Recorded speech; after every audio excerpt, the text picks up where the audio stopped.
Hi കൂട്ടുകാർ, അസ്സലാമു അലൈക്കും വറഹ്മത്തുള്ളാഹി തആല വബറകാതുഹു. 3ാം ക്ലാസ് ഇംഗ്ലീഷ് മീഡിയം സ്കൂൾ മദ്രസ വിദ്യാർത്ഥികളുടെ ഉലൂമുദ്ദീൻ എന്ന ബുക്കിലെ 1ാമത്തെ ചാപ്റ്ററാണ് അദ്ദർസു അവ്വൽ വല്ലദീന ഖദ്ദറ ഫഹദ. വല്ലദീന ഖദ്ദറ ഫഹദ, അല്ലാഹു സൃഷ്ടിച്ചതിനെ അവൻ നേർവഴിയിലാക്കി. തേനീച്ചയെ അള്ളാഹു സൃഷ്ടിച്ച് അതിന് നേർമാർഗം നൽകി. അതിനെക്കുറിച്ചാണ് നമുക്ക് ഈ പാഠഭാഗത്തിൽ മനസ്സിലാക്കാനുള്ളത്. അപ്പം കഴിഞ്ഞ വർഷത്തിൽ നിന്ന് ഈ പാഠത്തിൽ അപ്ഡേഷൻ എന്ന് പറയാൻ പാഠം ഒന്ന് ചെറുതാക്കി ചുരുക്കിയിട്ടുണ്ട്.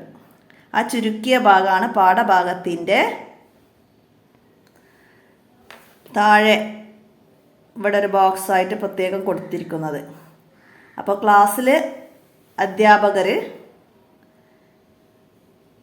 ഇത് വായിച്ചിട്ട് അവർക്ക് മനസ്സിലാക്കി കൊടുക്കും. അപ്പോൾ ഇത് വീഡിയോയിൽ ഞാൻ വായിച്ച് ഉൾപ്പെടുത്തണോ എന്നുള്ളത് നിങ്ങളൊന്ന് കമൻ്റായിട്ട് അറിയിക്കണം. അല്ലെങ്കിൽ ഞാൻ പാഠഭാഗം മാത്രമേ വായിക്കുന്നുള്ളൂ. അപ്പോൾ അതൊന്ന് നിങ്ങൾ കമൻ്റായിട്ട് അറിയിച്ചാൽ ഞാൻ വീഡിയോയിൽ ഉൾപ്പെടുത്താം. അപ്പോൾ വീഡിയോ ഒരുപാട് ലെങ്ത് ആക്കണ്ടല്ലോ, നമുക്ക് പാഠഭാഗം ഒന്ന് പറഞ്ഞ് മനസ്സിലാക്കുക, അതിൻ്റെ തദ്രിഭാഗത്തും കൂടി ചെയ്യാം എന്ന് വിചാരിച്ചിട്ടാണ് ഞാൻ ചോദിക്കുന്നത്. അപ്പോൾ എല്ലാവരും നിങ്ങൾ വിലയേറിയ അഭിപ്രായങ്ങൾ അറിയിക്കണം. ഓക്കെ, അപ്പോൾ നമുക്ക് പാഠത്തിലേക്ക് കടക്കാം. ബിസ്മില്ലാഹിർ റഹ്മാനിർ റഹീം. നിങ്ങൾ തേൻ കുടിച്ചിട്ടുണ്ടോ? തേൻ എവിടെ നിന്ന് ലഭിക്കുന്നു? തേനീച്ചയെ കണ്ടിട്ടുണ്ടോ? ഈ കുഞ്ഞു ജീവിക്ക് ഈ കഴിവെല്ലാം ആര് നൽകി? അല്ലാഹു തആലയാണ് അത് നൽകിയത്. അല്ലാഹു തആല പറയുന്നു, അങ്ങയുടെ രക്ഷിതാവ് തേനീച്ചക്ക് സന്ദേശം നൽകി. നീ മലമുകളിൽ കൂടുണ്ടാക്കുക, മരങ്ങളിലും അവർ നിർമ്മിക്കുന്നതിലും കൂട് കെട്ടുക. എല്ലാ ഫലങ്ങളിൽ നിന്നും നീ ഭക്ഷിക്കുക.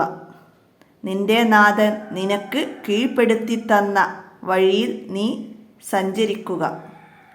തേനീച്ചയുടെ വയറ്റിൽ നിന്നും വിവിധ നിറത്തിലുള്ള പാനീയം പുറപ്പെടുന്നു. അതിൽ ജനങ്ങൾക്ക് ശമനമുണ്ട്. നിശ്ചയം ചിന്തിക്കുന്ന ജനങ്ങൾക്ക് അതിൽ ദൃഷ്ടാന്തവുമുണ്ട്. സൂറത്തുൽ നഹ്ൽ എന്ന സൂറത്തിലെ ആയത്തിലൂടെ അല്ലാഹു തആല നൽകുന്ന സന്ദേശമാണ് ഇവിടെ പറയുന്നത്. അപ്പോൾ മനസ്സിലാക്കുക, തേനീച്ചയെപ്പോലെ ഭൂമിയിൽ അനേകം ജീവജാലങ്ങളുണ്ട്. കടലിലും കരയിലും അന്തരീക്ഷത്തിലും വസിക്കുന്നവ. ഇവയെല്ലാം സൃഷ്ടിച്ചത് അല്ലാഹു തആലയാണ്. ആകാശവും ഭൂമിയും സൂര്യനും ചന്ദ്രനും എണ്ണിയാൽ ഒടുങ്ങാത്ത താരങ്ങളുമെല്ലാം അവനാണ് പടച്ചത്. അല്ലാഹു തആല എല്ലാ നിലക്കും ഏകനാണ്. എല്ലാം അവനെ ആശ്രയിക്കുന്നു. അവൻ എല്ലാം കേൾക്കുന്നവനും കാണുന്നവനുമാണ്. അവനാണ് ജീവിക്കുന്നവനും മരിപ്പിക്കുന്നവനും. അവന് കൂട്ടുകാരനില്ല. അവനെപ്പോലെ മറ്റൊന്നില്ല. അവൻ മാത്രമാണ് ആരാധനക്കർഹൻ. കാരണം അവനാണ് സൃഷ്ടാവ്. അവനല്ലാതെ സൃഷ്ടാവില്ല. അവനല്ലാതെ പൂർണ്ണ അധികാരവുമില്ല. അവനല്ലാതെ പൂർണ്ണ അധികാരമുള്ളവനില്ല. എല്ലാ സൃഷ്ടികളും അവൻ്റെ അധികാരത്തിലാണ്. അവനുദ്ദേശിക്കാതെ ഒന്നും ഉണ്ടാവുകയില്ല. അഷ്ഹദു അല്ലാ ഇലാഹ ഇല്ലല്ലാഹു വ അഷ്ഹദു അന്ന മുഹമ്മദർ റസൂലുള്ളാഹ്.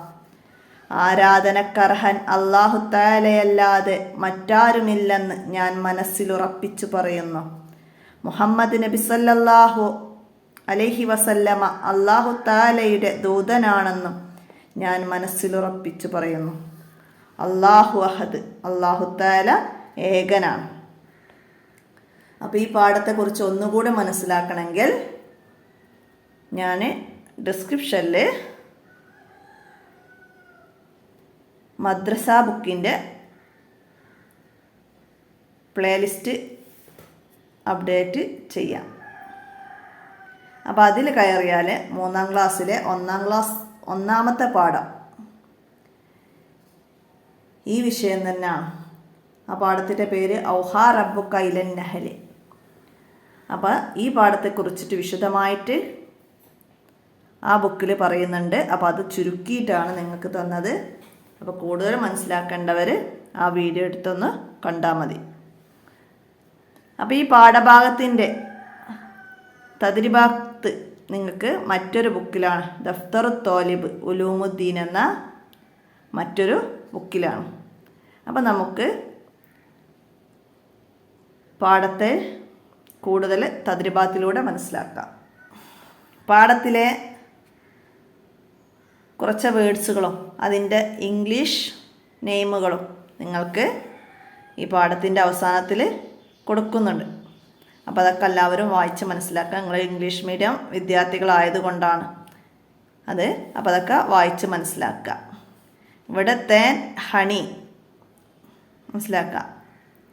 അങ്ങനെ ഓരോ വേർഡ്സിൻ്റെയും അർത്ഥങ്ങൾ പറയുന്നുണ്ട്. അപ്പോൾ അതൊക്കെ മനസ്സിലാക്കുക. നമ്മൾ വീഡിയോയിൽ വായിച്ചതൊക്കെ ഉൾപ്പെടുത്തി വീഡിയോ ഒരുപാട് ലോങ് ആക്കണ്ട എന്ന് കരുതിയാണ് നമുക്ക് കാര്യങ്ങൾ മാത്രം വീഡിയോയിൽ ചർച്ച ചെയ്യാം. പിന്നെ നക്റഉ വനഫ്ഹമു പാഠത്തിലെ വാക്കുകളുടെ അറബി വേർഡ്സുകളാണ്. അതായത് തേനീച്ച എന്ന് പറഞ്ഞാൽ നഹ്ല്, ഫലം എന്ന് പറഞ്ഞാൽ തമ്രത്തുൻ, കൂട് ബൈത്തുൻ. അങ്ങനെ വേർഡ്സുകളെ ഒന്ന് അറബിയിലും പരിചയപ്പെടാനാണ് ഇവിടെ ഇങ്ങനെ കൊടുത്തത്, മനസ്സിലാക്കുക. അതുപോലെ ചില അറബി മലയാളം വേർഡ്സുകൾ നമുക്ക് മനസ്സിലാക്കി തരാനാണ്. വിദഗ്ധൻ എന്ന് പറഞ്ഞാൽ കഴിവുള്ളവൻ, അച്ചടക്കം, നിയമമനുസരിച്ച് ജീവിക്കൽ, നിയമത്തിനനുസരിച്ച് ജീവിക്കലാണ് അച്ചടക്കം. ദൃഷ്ടാന്തം, തെളിവ്. നിരാശ്രയൻ, മറ്റാരെയും ആശ്രയിക്കാത്തവൻ. അപ്പോൾ ഇതൊക്കെ പാഠത്തിലെ ഓരോ വേർഡ്സുകളൊക്കെ മനസ്സിലാക്കാനാണ് ഇതൊക്കെ സഹായിക്കുന്നത്. അപ്പോൾ ഇതൊക്കെ നിങ്ങൾ സ്വന്തമായിട്ട് വായിച്ച് പഠിക്കുക. ഇനി നമുക്ക് വർക്ക് ബുക്കിലേക്ക് കടക്കാം. അപ്പോൾ നുഫക്കിറു വനജിദ്, ആകാശലോകത്തെ സൃഷ്ടികൾ. ആകാശലോകത്തെ സൃഷ്ടികൾ എന്തൊക്കെയാണെന്ന് നമുക്കിവിടെ എഴുതി കൊടുക്കണം. ആകാശലോകത്ത് എന്തൊക്കെയാണുള്ളത്? എന്തൊക്കെയാണുള്ളത്? സൂര്യൻ, ചന്ദ്രൻ, താരങ്ങൾ, പിന്നെ ഗാലക്സികൾ, ഇങ്ങനെയുള്ള കാര്യങ്ങളൊക്കെയാണ് ആകാശലോകത്തുള്ളത്. അപ്പോൾ അത് മനസ്സിലാക്കി എഴുതുക കേട്ടോ. സൂര്യൻ, ചന്ദ്രൻ, എണ്ണിയാലൊടുങ്ങാത്ത താരങ്ങൾ, അതൊക്കെ ഇതിൽ പറയുന്നുണ്ട്. ഇവിടെ നോക്കിയിട്ട് എഴുതുക പാഠഭാഗത്തിൽ. അടുത്തത് കരയിലെ ജീവികളാണ്. കരയിൽ, അതായത് നമ്മുടെ ചുറ്റുപാട് ഉള്ള ജീവികൾ. ആട്, പശു, ഒട്ടകം, മാൻ, മുയൽ, അങ്ങനെ നിങ്ങൾക്കറിയാവുന്ന ജീവികളുടെ പേരുകൾ എഴുതി വെക്കുക. അടുത്തത് കടലിലെ ജീവികളാണ്. മത്സ്യം, മുതല, ആമ, നീർനായ, ഞണ്ട്, ഇങ്ങനെ ഒരുപാട് ജീവികൾ കടലിലുണ്ട്. അപ്പോൾ അതൊക്കെ മനസ്സിലാക്കുക. പിന്നെന്താണ് അടുത്ത വർക്ക്? നസിൽ വനക്ര. ഇവിടെ പൂരിപ്പിക്കാനാണ്, യോജിച്ചത് ചേർത്ത് എഴുതി കൊടുക്കുക. എന്താണ്? അല്ലാഹുത്താല ഏകനാണ്. അല്ലാഹുത്താല എന്താണ് എഴുതുക? അപ്പോൾ പാഠത്തിൽ പറയുന്നുണ്ട് അല്ലേ, എല്ലാം സൃഷ്ടിച്ചത് അല്ലാഹുത്താലയാണ്. അപ്പോൾ നമുക്കവിടെ അല്ലാഹുത്താല എല്ലാം സൃഷ്ടിച്ചു. പിന്നെ അല്ലാഹുത്താല എല്ലാ നിലക്കും ഏകനാണ്. എല്ലാം അവനെ ആശ്രയിക്കുന്നു, അവനെല്ലാം കേൾക്കുന്നു, അവനെല്ലാം കാണുന്നു. അപ്പോൾ അല്ലാഹുത്താല എന്ന് അവിടെ ഉണ്ട്. അപ്പോൾ അല്ല ഇത് എഴുതിയാൽ മതി. കാണുന്നവനാണ്, ജീവിക്കുന്നവനും മരിപ്പിക്കുന്നവനുമാണ്. അപ്പോൾ ജീവിപ്പിക്കുന്നവൻ, അല്ലാഹുത്താല ജീവിപ്പിക്കുന്നവനാണ്. അള്ളാഹു താല മരിപ്പിക്കുന്നവനാണ്, അള്ളാഹു താലാക്ക് കൂട്ടുകാരനില്ല, അള്ളാഹു താലയെ പോലെ മറ്റൊന്നില്ല. അങ്ങനെ അത് കംപ്ലീറ്റ് ആക്കി എഴുതി കൊടുക്കുക.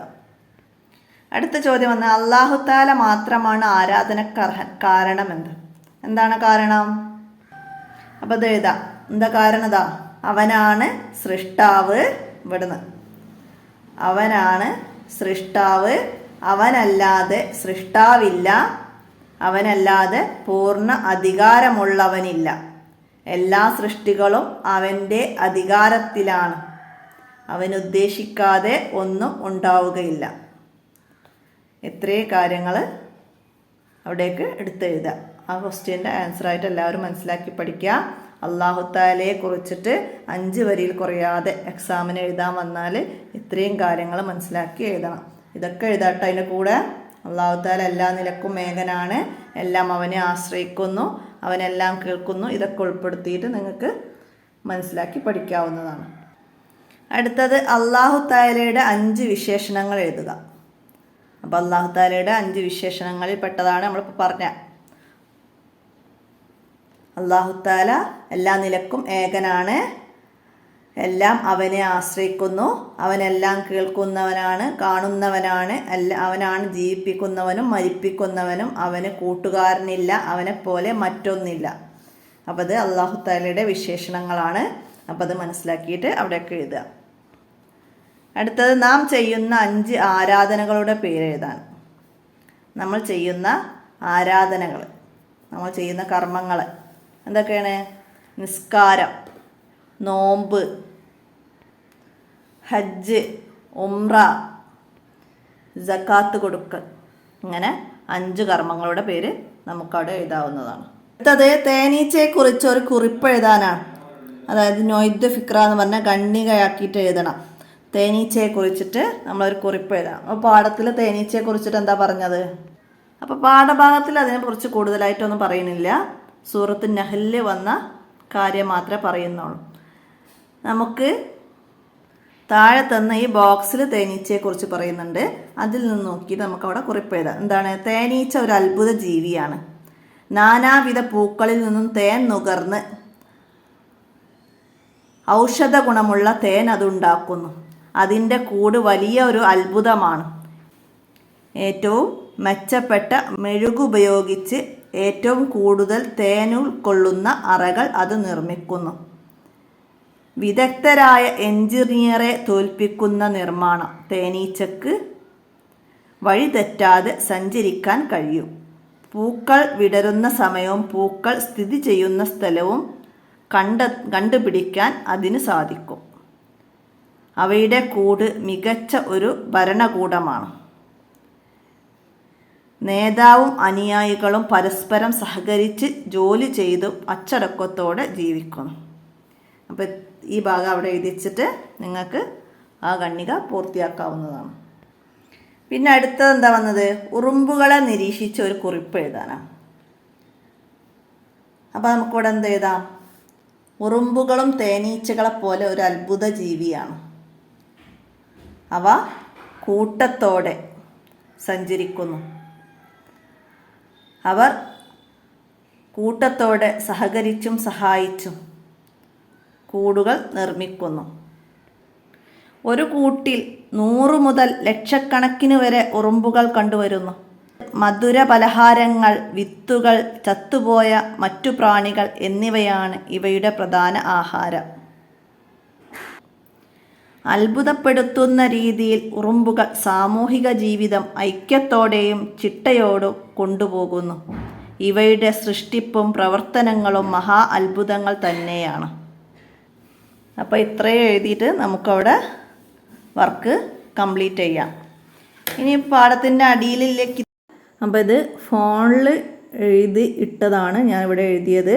അപ്പോൾ ചില അക്ഷരങ്ങളൊന്നും കീബോർഡ് ടച്ച് വരുന്നില്ല, അത് ചേർന്നൊക്കെയാണ് വരുന്നത്. അപ്പോൾ അതിൽ അങ്ങനെയുള്ള കുറച്ച് അക്ഷരത്തെറ്റുകൾ ഇതിലുണ്ട്. അപ്പോൾ എല്ലാവരും വോയിസ് കേട്ടിട്ട് അത് ശ്രദ്ധിച്ചത് ക്ലിയറാക്കി എഴുതാൻ ശ്രദ്ധിക്കണം. കിതാബത്തിൽ ഇലാഫിയ എന്ന് പറഞ്ഞ് കാണാം. അപ്പോൾ അത് പലരും ചോദിക്കാറുണ്ട് എന്തിനുള്ളതാണ്. അപ്പോൾ അതൊക്കെ നമുക്ക് ഇവിടെയൊക്കെ എഴുതിയതിന് സ്ഥലമില്ലാതെ അല്ലെങ്കിൽ പിന്നെ മാറ്റി എഴുതാനോ തെറ്റിപ്പോയാൽ മാറ്റി എഴുതാനോ ഒന്നും സ്ഥലമില്ലാതെ നിൽക്കുമ്പോൾ നമുക്ക് ഇവിടെയൊക്കെ എഴുതാനാണ്. അതിന് വേണ്ടിയിട്ടാണ് ഇതിവിടെ സ്പേസ് തന്നതും ഇങ്ങനെ ഒരു ഇത് തന്നതും. അപ്പോൾ അത് മനസ്സിലാക്കുക എല്ലാവരും. അപ്പോൾ ഇത്രയാണ് വല്ലദീന ഖദ്ദറ ഫഹദ എന്ന ഈ പാഠത്ത് മനസ്സിലാക്കി പഠിക്കാനുള്ളത്. എല്ലാവരും പാഠഭാഗം നന്നായി മനസ്സിലാക്കി പഠിക്കാം. അപ്പോൾ ഇന്നത്തെ ഈ വീഡിയോ ഇവിടെ അവസാനിപ്പിക്കുകയാണ്. നമുക്ക് അടുത്ത വിഷയവുമായി അടുത്ത വീഡിയോയിൽ കാണാം. അസ്സലാമു അലൈക്കും വറഹ്മത്തുള്ളാഹി വബറകാതുഹു.